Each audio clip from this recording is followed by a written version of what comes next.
I mean, it feels like a physical game every game. Feels like it's been a physical season. But yes, I think, I feel like I've been on the ground a little bit more this series so far. But we just keep getting back up, so that's all you can really say. Caitlin Clark is furious heading into Game 3 of the WNBA Semifinals against the Las Vegas Aces. The Indiana Fever didn't just drop Game 2. They had it ripped out of their hands. This wasn't about being outplayed, and it definitely wasn't about talent. No, the story of this night was about how the officials practically delivered the win to Las Vegas on a silver platter. 41 fouls called in total. 16 in just one quarter. Players hitting the floor on nearly every possession. And yet somehow, the headlines framed A'ja Wilson as the hero, while Lexie Hull played through a back injury that makes her questionable for Game 3, enduring punishment that no player should ever be forced to tolerate. If this is what counts as playoff basketball in the WNBA, then the league has a credibility problem it can't keep ignoring. If you're cheering loud for Game 3, drop a "Let's Go Fever" in the comments. Watch how the third quarter goes down. At least they called this one. A'ja Wilson creams Lexie Hull like she did 5 times in Game 1. Peggy Hammock get 15 calls in a row and one goes another way and she starts screaming and crying. A'ja Wilson doesn't like Lexie Hull. She's always pushing her, but that's an illegal screen, and then Lexie Hull gets called for a foul. What makes this even more maddening is how Indiana still found ways to fight through the chaos. Remember Game 1? That wasn't just a win, it was a statement. Indiana walked into Las Vegas's fortress, the home of the 2-time champs, and dismantled them with discipline. Kelsey Mitchell, locked in from the opening tip, put on the game of her life with 34 points, proving she could own the spotlight against the league's best. The Fever moved the ball, controlled the tempo, and shut down the Aces' attempts to play fast and flashy. It was calm, composed basketball, and it worked. Then there was the Wilson factor. On the night she was being celebrated as MVP, she turned in one of her worst shooting games of the season, channeling her inner Angel Reese. 6 makes on 22 attempts, with multiple me-bounds. Indiana swarmed her, forced her into uncomfortable spots, and didn't let her find rhythm. She had no answers.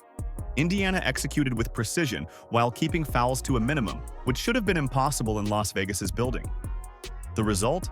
A 16-point blowout that sent shockwaves through the league. That was the Fever's message. They weren't just happy to be here.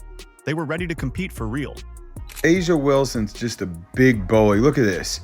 Throws Lexie Hull on the ground. Everything she does is illegal. Look at this one. A moving screen and then pushes Lexie Hull. Do you think they ever call a foul on A'ja Wilson? But even in that win, people noticed the imbalance. The whistle already seemed tilted toward the Aces. The foul numbers were skewed, though Indiana's dominance kept the issue buried under the scoreline. Still, you could sense what was coming. Las Vegas was embarrassed, the league's golden franchise had been punched in the mouth, and payback was inevitable.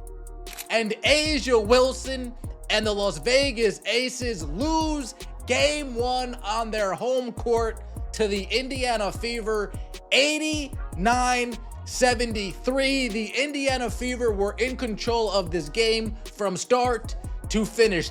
So Game 2 arrived. The Aces didn't just want to win, they wanted to send a message back. The question wasn't whether they'd respond, but how far they'd go to claw momentum back. The answer was as ugly as it gets. In the WNBA, you cannot blindside somebody and set a screen on them without enough time for letting the player being screened react. And then look at this. This one, their arms lock up, but you gotta let go at some point.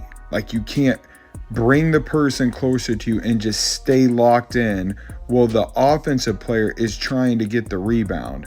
But we know A'ja Wilson only receives fouls. From the opening minutes, Las Vegas abandoned basketball for brute force.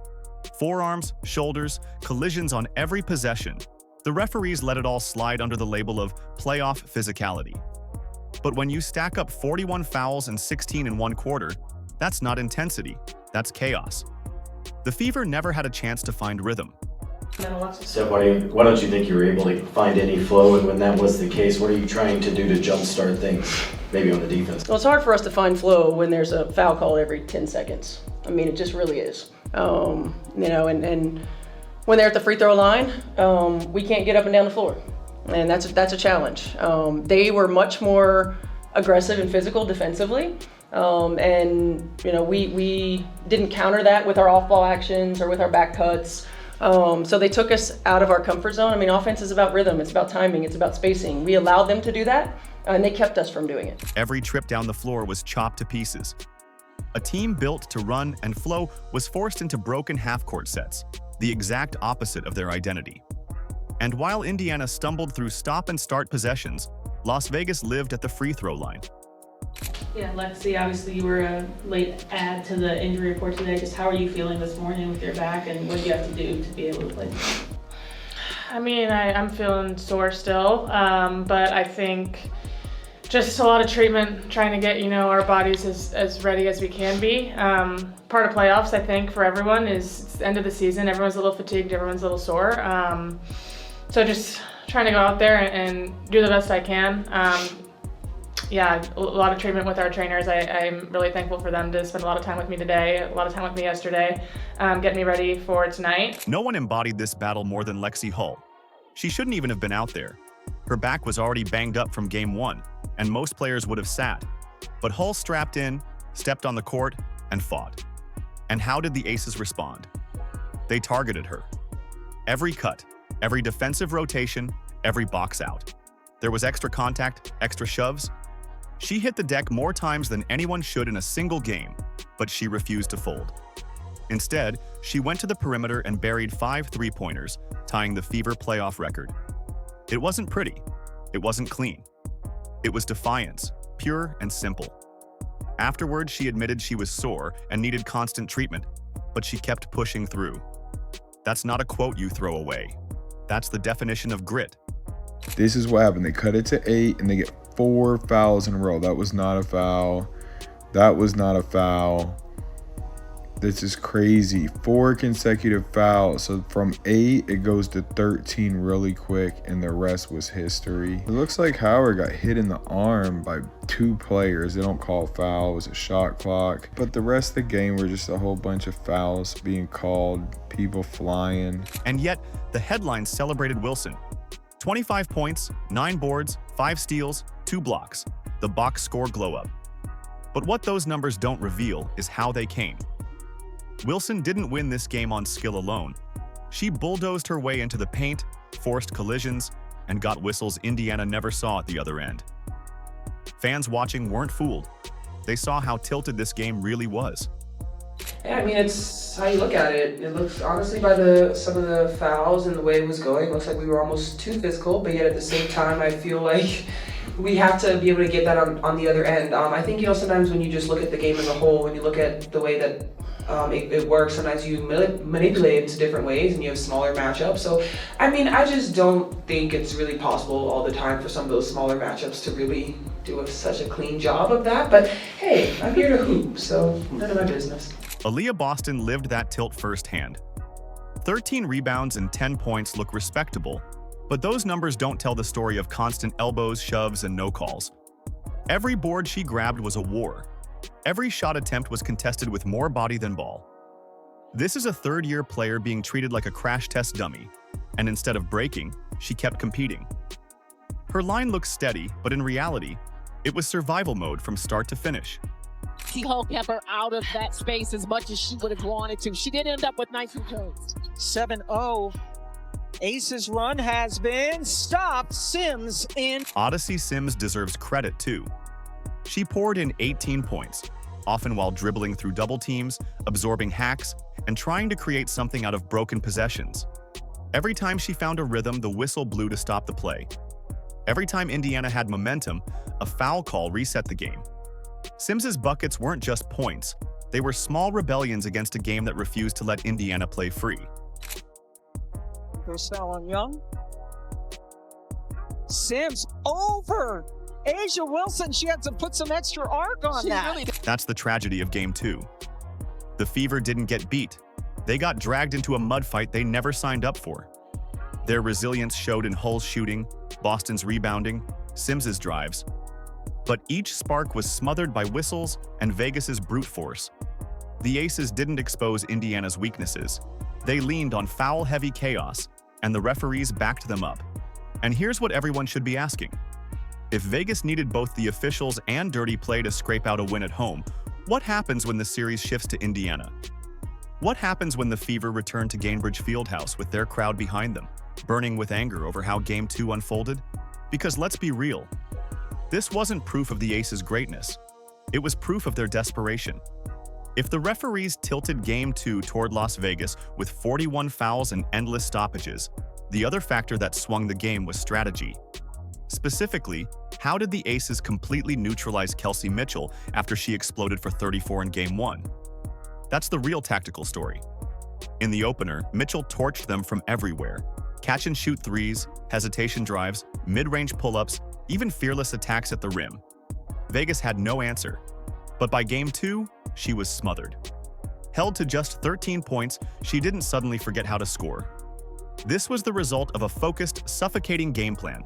Cut off her air supply and force anyone else to beat them. Steph, on that note, with Kelsey just having a little bit of a, they were able to contain her a little bit more. How did you feel like they were able to be successful in that regard? I mean, the physicality won. She's like a little pinball. I know that the museum's right down the street, so sometimes I feel like she's getting pinged around everywhere. The Aces put multiple bodies on her at all times. Even when Mitchell didn't have the ball, defenders face-guarded her like she was the only person on the floor. Every time she cut, she absorbed bumps and elbows. Screens set for her were blown up by hard hedges or flat-out collisions. By the time she found daylight, the shot clock was bleeding away and the quality of her looks had vanished. The difference wasn't skill. It was pure physical denial. And while the tape shows disciplined defense, living through it in real time felt like bruises, frustration, and constant whistles interrupting rhythm. The physicality is out of control, that's for sure. I mean, you can bump and grab a wide receiver in the NFL for those first 5 yards, but you can do it in the W for the whole half court. You put two hands on somebody like that, it should be an automatic foul. They have the freedom of movement. Freedom of movement. There's no freedom. And I'm not saying that we're not fouling too. I'm not saying that. I'm saying it's out of control. What's wild is even Becky Hammon, Vegas's coach, admitted afterward she wasn't thrilled with how rough the game had become. Imagine that. Her team benefited from the whistle, from the stop-and-start chaos that shattered Indiana's flow, and yet she still expressed frustration at the level of physicality. That detail matters because it proves what everyone watching could see. The outcome wasn't built solely on smart adjustments. It was shaped almost entirely by the officiating, which allowed, and in some cases rewarded, the Aces' hyper-physical approach. Inside, Aaliyah Boston was still grinding. She finished with another double-double, 10 points, 13 boards, but those numbers don't show the pounding she absorbed. Every rebound was contested with shoves to the back or arms across the body. Every post-up turned into a wrestling match. Vegas also got clever. They spaced the floor, pulled Boston out of position, and then let A'ja Wilson or Jackie Young drive into gaps where help was late. It wasn't artistry, it was exploitation. They knew Boston couldn't be everywhere, so they made her choose, and her stat line doesn't reflect how much ground she had to cover. Now the starting point guard, and here's Hull, an early test. Great sign because her shooting has been off. Yes. Mitchell, short. Hull with another offensive rebound, turn, shoots, scores. 2 of their last 3. Hull again, yes. Oh, You found it. And then came Lexie Hull. Vegas may have succeeded in erasing Mitchell, but they couldn't erase Hull. This was a player who was questionable to even suit up after her back injury in Game 1. Yet she not only played, she tied a franchise playoff record with 5 threes. Each shot was a dagger, a reminder that Indiana wouldn't fold no matter how ugly things got. Hull didn't just survive, she swung momentum, forcing Vegas to respect her shooting even as she winced with every fall to the hardwood. That's toughness you can't fake. Fever run still. Lexie Hull has scored the last 6 points for Indiana with a couple of threes. Mitchell, good look. And she got it. Kelsey Mitchell in that first half had 9 points, but was just 1 of 5 from 3-point range. It was Lexie Hull doing the damage from 3, and now she's doing a Kelsey Mitchell imitation of the night. Sims gets the roll. So yes, the Aces executed their adjustments. They packed Mitchell in, forced the Fever into secondary options, and leaned heavily on whistles to bail them out. But now the chessboard flips. The next 2 games aren't in Vegas. They're in Indianapolis, where 17,000 fans have been waiting to unleash the kind of energy that changes series. Here's the truth about Gainbridge Fieldhouse. It's not just a court, it's an amplifier. Every run feels bigger. Every whistle gets magnified. Every defensive stand feeds into a wave of noise that rattles even the most experienced teams. We've already seen opponents crumble late because the Fever crowd refused to let up. There are no quiet moments in Indy. And while Las Vegas rode crowd energy to edge out Game 2, Indiana now walks into an environment where every call, every shove, every missed foul will be met with a roar too loud for officials to ignore. If I could just ask you to look forward to the series going to your home court in Indianapolis, how much is that really going to make a difference in this series, and how much does it mean to you guys to have that home court advantage? Yeah, I think it's going to be great. Our fans, they show up and they show out, and so for us just using that, our own energy, but also using the energy in the crowd, I think it's going to be really great for us. That matters. Officiating bias thrives in silence. When a shove on Boston goes unnoticed in Vegas, the game moves on. In Indy, 17,000 people erupting forces referees to acknowledge it. When Hull gets knocked to the floor on a cut, the crowd demands accountability. Home court isn't just about friendly rims, it's about collective pressure on every decision. For the Fever, that noise is fuel. Hull, taped up and battling pain, already proved she won't stop. Boston's work in the trenches only grows sharper with fans lifting her energy. And Mitchell, who had her worst playoff night in years, now walks into a building that chants her name before she even takes a shot.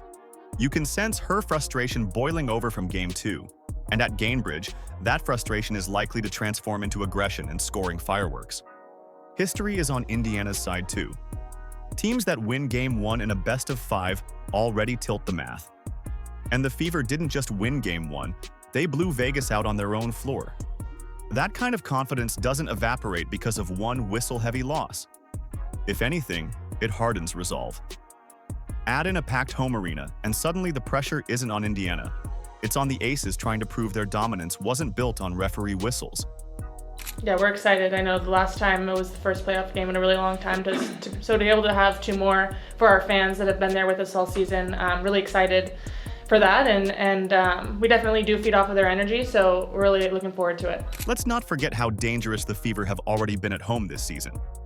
Double-digit deficits erased, opponents stunned by second-half surges, and a fan base that doesn't just cheer, they sustain. Those are the same people now furious about how Game 2 unfolded, ready to create a playoff atmosphere that feels more like a tidal wave than an audience. Even Hammond herself admitted, "Our experience there has not been great this season," which is as close as a coach gets to admitting Gainbridge is a problem. That's why these next 2 games are more than just a continuation of the series. They're a referendum. Can the Fever take everything, the fouls, the bruises, the no calls, and turn it into power? Can they feed off the injustice of Game 2 and flip it into energy that fuels a knockout punch in Indy? Every sign points to yes. Hull already set the tone by refusing to quit. Boston's composure under fire is unshakable. And Mitchell, silenced once, is too proud and too talented not to answer back. Add Clark's leadership from the sidelines, rallying her teammates with every possession, and you've got the makings of a hostile takeover back home. So while Vegas may have celebrated their adjustments in Game 2, the reality is simple. Indiana didn't break. They absorbed. They learned.